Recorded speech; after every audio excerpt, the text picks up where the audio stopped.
बिस्मिल्लाहिर्रहमानिर्रहीम।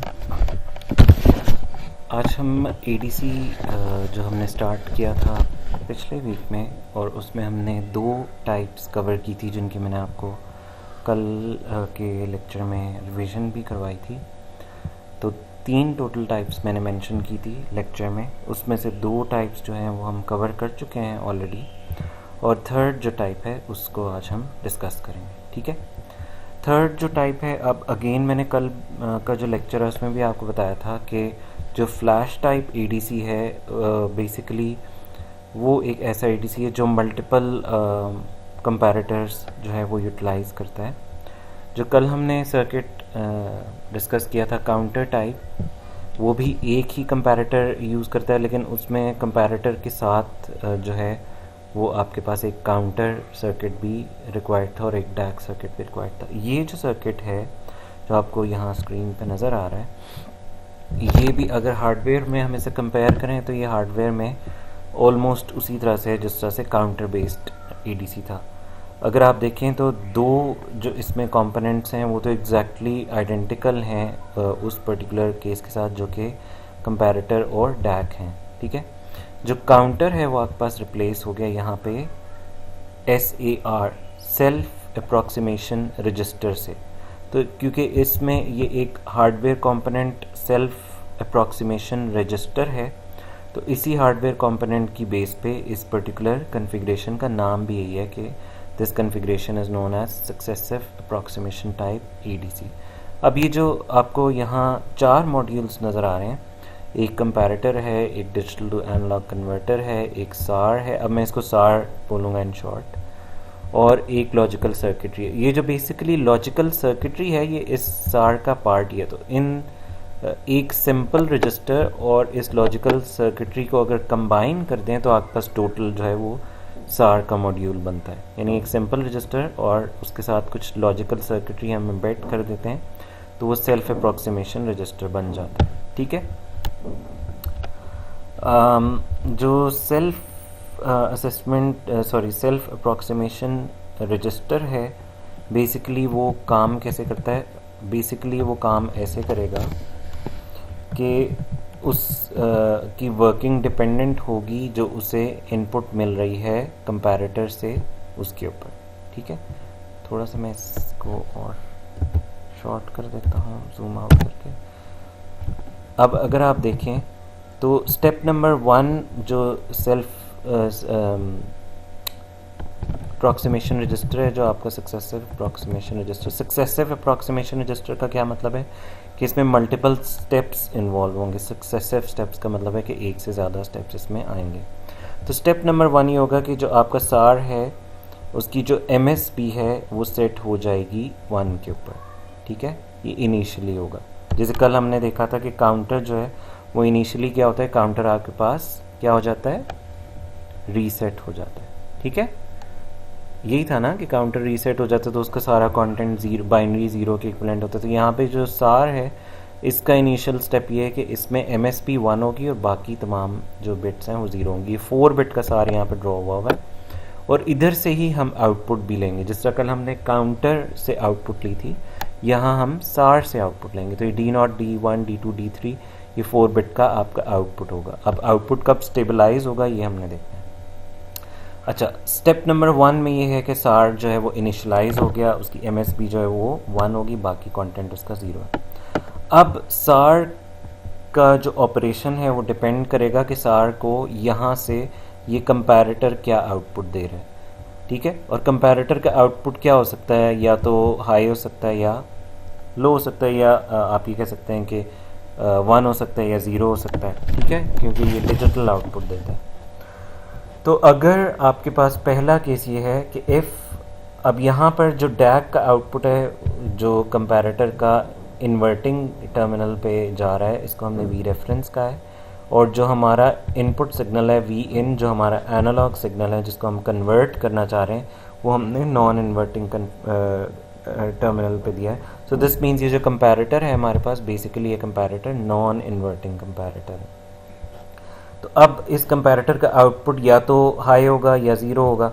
When Vin is less than V reference इसका क्या मतलब है? When V in is less than V reference, तो दिस मीन्स के आपके पास इस कंपैरेटर का आउटपुट उस वक्त लो होगा।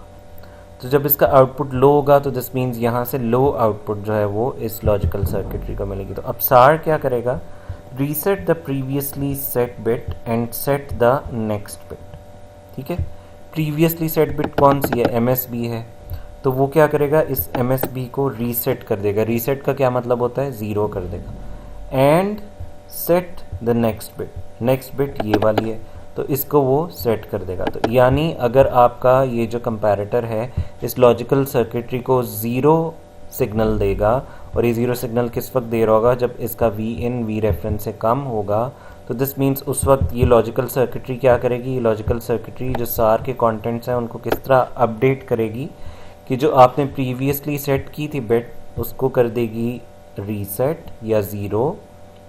ठीक है, और उसके अलावा एक और ऑपरेशन परफॉर्म करेगी कि जो नेक्स्ट वाली बिट है उसको कर देगी 1, यानी ये कंटेंट हो जाएगा 0100।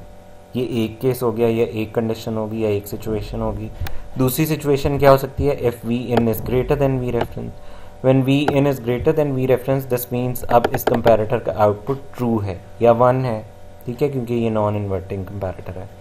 तो अब क्या करेगा ये लॉजिकल सर्किटरी? अब इस लॉजिकल सर्किटरी को कंपैरेटर 1 सिग्नल दे रहा है। तो दिस मीन्स अब ये करेगा लॉजिकल सर्किटरी के सार के कंटेंट्स को किस तरह अपडेट करेगा कि previously set bit as it is, यानी अगर प्रीवियसली सेट बिट हमारी 1 है तो उसको 1 ही रहने देगा। And set next bit as well, इसका मतलब है कि वो ये वाली जो बिट है इसको भी 1 कर देगा। तो आपके सार का कंटेंट हो जाएगा 1100। तो आपका जो सार है वो डिपेंड करेगा उसकी वर्किंग इस कंपैरेटर के आउटपुट के ऊपर। अगर ये कंपैरेटर हाई आउटपुट दे रहा है तो सार में कंटेंट अपडेट किस तरह से होगा कि जो प्रीवियसली सेट बिट है वो रीसेट हो जाएगी और जो नेक्स्ट बिट है वो 1 हो जाएगी। और अगर कंपैरेटर जो है वो आपके पास हाई आउटपुट दे रहा है तो उस केस में प्रीवियसली सेट बिट सेट ही रहेगी और नेक्स्ट वाली भी सेट हो जाएगी। ठीक है, ये इसका पूरा ऑपरेशन। अब हम ये देखेंगे ये सार जो है ये किस तरह से हमें एनालॉग सिग्नल को डिजिटल में कन्वर्ट करने की हेल्प करेगा, ये किस तरह से ऑपरेट करेगा। उसके लिए हम एक एग्जांपल सॉल्व कर लेते हैं। अब एग्जांपल में हमने वी इन को अज्यूम किया कि जो वी इन आपके पास आ रहा है वो लेट से 6.3 वोल्ट्स है। अब now we know that how SAR works. SAR क्या करेगा? इनिशियली सार का जो कंटेंट होगा MSB 1 होगी और बाकी सब बिट्स 0 हो जाएंगी। सो दिस मीन्स अब आप ये देख सकते हैं कि जो सार का कंटेंट है वही डैक को मिल रहा है और डैक उसके अगेंस्ट वी रेफरेंस जनरेट कर रहा है। तो अब हमारे केस में सार जो है वो 1000 कंटेन कर रहा है, यानी सार का जो आउटपुट है वो 8 के इक्वलेंट है। तो इसको डैक जो है वो कन्वर्ट कर देगा एनालॉग वैल्यू 8 में। तो अब हमारे पास वी इन जो है वो है 6.3 वोल्ट्स और वी रेफरेंस जो डैक ने सार के कंटेंट को एनालॉग में कन्वर्ट करके दिया वो है 8 वोल्ट्स। तो अब हमें देखना है कि हमारे पास कंपैरेटर की क्या कंडीशन बन रही है। कंपैरेटर की कंडीशन बन रही है कि वी इन जो है वो आपका वी रेफरेंस से लेस है।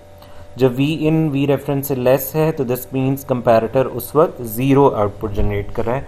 तो जो सार की लॉजिकल सर्किटरी है उसको कंपैरेटर क्या जनरेट करके दे रहा है? 0। तो जब आपके पास V in less than V reference होता है और कंपैरेटर 0 आउटपुट देता है तो सार किस तरह से अपडेट होता है? सार की जो प्रीवियसली सेट बिट है जो ये MSB बिट थी ये हो जाएगी रीसेट और नेक्स्ट बिट जो है वो हो जाएगी 1। जो दो कंडीशंस हमने यहाँ ऊपर पढ़ी थी एग्जैक्टली वो उसमें से ये वाला आपका केस फॉलो हो रहा है ना, क्योंकि आपका वी इन वी रेफरेंस से कम है। तो दिस मीन्स ये वाला आपका ऑपरेशन परफॉर्म होगा या ये एग्जीक्यूशन होगी। तो इसके अकॉर्डिंगली सार का कंटेंट जो है वो अपडेट होके हो गया आपके पास 0100। ठीक है, 0100 अपडेट हो गया सार, और यही जो 0100 है सार की जो वैल्यू अपडेट होगी ये इन डेटा लाइंस के ऊपर अब जो है वो अवेलेबल होगी। जब ये इन डेटा लाइंस के ऊपर अवेलेबल होगी यानी क्या होगा? D0 is 0, D1 is 1, D2 is 0 and D3 is 0। ठीक है, हम किस तरह से चलते हैं? Sorry, D3 would be 0, D2 would be 1, D1 would be 0 and D0 would be 0, 0 1 0 0. ठीक है, तो अब ये 0 1 0 0 जो है ये मिल रहा है डैक को, यानी 0 1 0 0 इज इक्वलेंट टू 4, यानी अब डैक इस 4 को कन्वर्ट करके वी रेफरेंस पे अवेलेबल कर देगा। तो अब अगर हम इस केस को देखें तो अब हमारा जो वी रेफरेंस हो गया है 4 और वी इन जो है वो 6.3 वोल्ट्स है। अभी भी आपके पास वी इन जो है वो वी रेफरेंस से क्या है, अब आपके पास वी इन जो है वो वी रेफरेंस से ग्रेटर हो गया। इनिशियली क्या था, V in was less than V reference, लेकिन जब सार अपडेट हुआ तो वी रेफरेंस आपका रिड्यूस हो गया, 8 से आ गया 6 के ऊपर। So this means now V reference is less than V in. So अब आपके पास जब वी इन ग्रेटर हो गया तो अब कंपैरेटर का आउटपुट क्या होगा, हाई होगा। जब कंपैरेटर का आउटपुट हाई होगा तो अब आपके पास यहाँ से कौन सी वाली कंडीशन एग्जीक्यूट होगी, ये वाली। Now your V in is greater than V reference, so this means now previously set bit would be left set as it is, and the next bit would also be changed to 1. तो अब आपके पास previously set bit कौन सी है, यहाँ आपने देखना है। जो सार की पिछली वैल्यू अपडेट हुई थी वो कौन सी थी, 0 1 0 0, और ये किससे अपडेट हुई थी, 1 0 0 से। तो आपकी कौन सी वाली बिट प्रीवियसली सेट हुई थी, जो आपकी MSB से नेक्स्ट वाली बिट है, यानी ये वाली बिट, ये आपकी अब प्रीवियसली सेट बिट है। ठीक है, पिछले स्टेप में जो बिट आपकी सेट हुई थी उसको आप कंसिडर करेंगे एज प्रीवियसली सेट बिट। जैसे हमने जब इस स्टेप से हम इस स्टेप पे आए थे तो हमने प्रीवियसली सेट बिट जो थी वो ये वाली प्रीवियसली सेट बिट थी, इसको हमने 0 कर दिया था और फिर नेक्स्ट बिट को हमने 1 कर दिया था। अब जब हम इस स्टेप से अगले स्टेप पे स्विच कर रहे हैं तो अब हमारे लिए प्रीवियसली सेट बिट जो है वो ये MSB के साथ वाली बिट है। तो ये जब आपका V in greater than V reference होगा तो ये प्रीवियसली सेट बिट आपकी सेट ही रहेगी और नेक्स्ट वाली बिट भी सेट हो जाएगी। ठीक है, जिस तरह हमने कंडीशन डिफाइन की है एग्जैक्टली इसी तरह से हो रहा है। तो अब आपका जो सार है उसका कंटेंट हो गया 0 1 1 0 and it is equivalent to 6। ठीक है, now SAR is giving an output 6 and this output would be fed to digital to analog converter which would generate an analog output 6 volts. So now V in is 6.3 and V reference is 6 volts. So still V in is greater than V reference. When V in is greater than V reference तो अब यहाँ से condition देख लें। When V in is greater than V reference, keep previously set bit as it is and set the next bit. ये अब सार ने काम करना है। जब सार ने ये काम करना है तो अब आपने देखना है कि which one is the previously set bit. तो previously set bit अब आपके पास कौन सी है, ये वाली। ये तो उससे भी पिछले स्टेप में 1 हुई थी, तो ये वाली अब हमारे लिए previously set bit है। तो इस प्रीवियसली सेट बिट को आपने एज इट इज रहने दिया और इससे जो नेक्स्ट बिट है उसको भी आपने 1 कर दिया। तो now SAR becomes 0 1 1 which is equivalent to 7। ठीक है, यानी सार की वैल्यू अपडेट हो गई और सार अब हो गया 7। जब सार 7 हो गया तो now DAC will change this to an analog output. So analog output now is equivalent to 7. Now your V in is 6.3 and V reference is 7. तो अब जब आपके पास V in 6.3 हो गया, V reference 7 हो गया, now your V in is less than V reference. तो जब V in less than V reference होगा तो क्या करेगा सार ये करेगा कि प्रीवियसली सेट बिट को कर देगा 0 और नेक्स्ट बिट को प्रीवियसली सेट बिट को कर देगा 0 और नेक्स्ट बिट को उसने 1 करना है। ये है ना condition, reset the previously set bit and set the next bit. अब हमारे पास प्रीवियसली सेट बिट कौन सी थी, प्रीवियसली सेट बिट हमारे पास ये 1 था और नेक्स्ट बिट हमारे पास अवेलेबल ही नहीं है। तो नेक्स्ट बिट हमारे पास क्योंकि अवेलेबल ही नहीं है तो इसलिए वो सेट नहीं हो सकती। तो एक ही काम होगा कि ये जो आपकी प्रीवियसली सेट बिट थी ये हो जाएगी 0। तो अब आपके सार का आउटपुट आ गया 0 1 1 0 विच इज इक्वल टू 6। ठीक है, अब 6 आ गया आपके सार का आउटपुट और आपका V रेफरेंस जो है वो क्या है, सॉरी वी रेफरेंस आ गया 6 वोल्ट्स और वी इन है आपके पास 6.3. So this means now V in is greater than V reference. ठीक है, when V in is greater than V reference तो अब क्या होगा, keep previously set bit as it is and set next bit.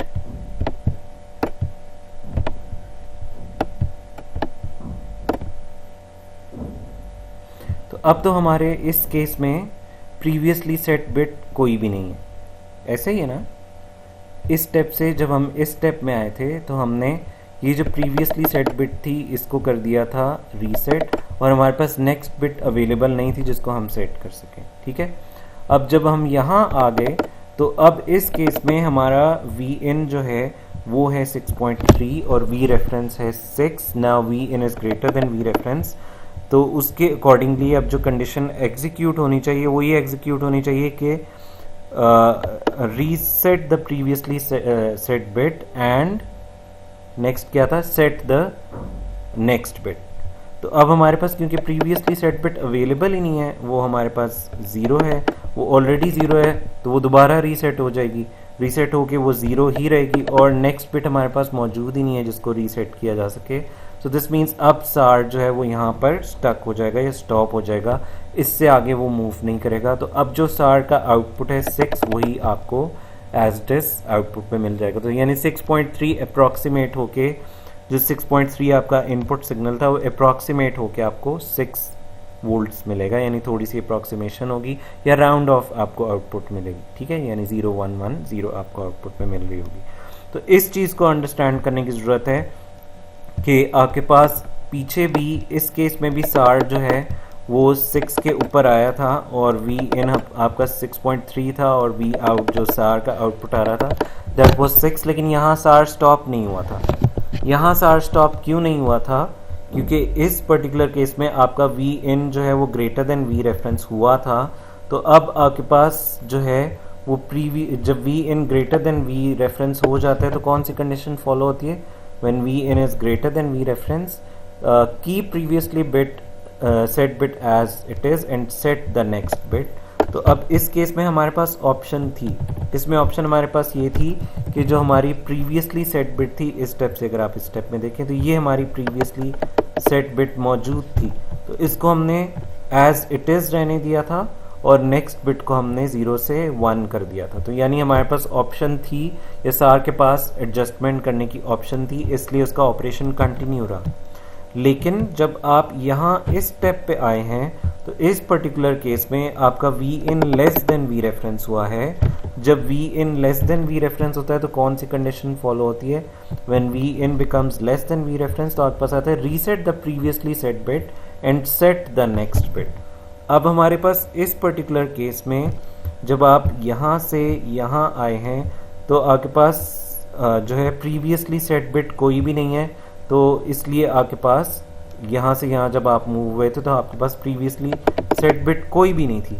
तो इसलिए आप अब प्रीवियसली सेट बिट को तो सेट कर नहीं सकते या एज इट इज़ रहने नहीं दे सकते और नेक्स्ट बिट को भी आप 1 नहीं कर सकते. तो इसलिए आपका ऑपरेशन जो है वो यहीं पे आके स्टॉप हो जाएगा, सार जो है वो यहाँ पर आकर स्टक हो जाएगा और जो आपकी आउटपुट है वही आउटपुट आपकी यहाँ पे स्टेबलाइज हो जाएगी. ठीक है, तो इसमें आपने कंफ्यूज नहीं होना कि दोनों केसेस में डिफरेंस क्यों आ. ठीक है, so this concludes our analog to digital converters cases, जो हमने 3 केसेस पढ़े.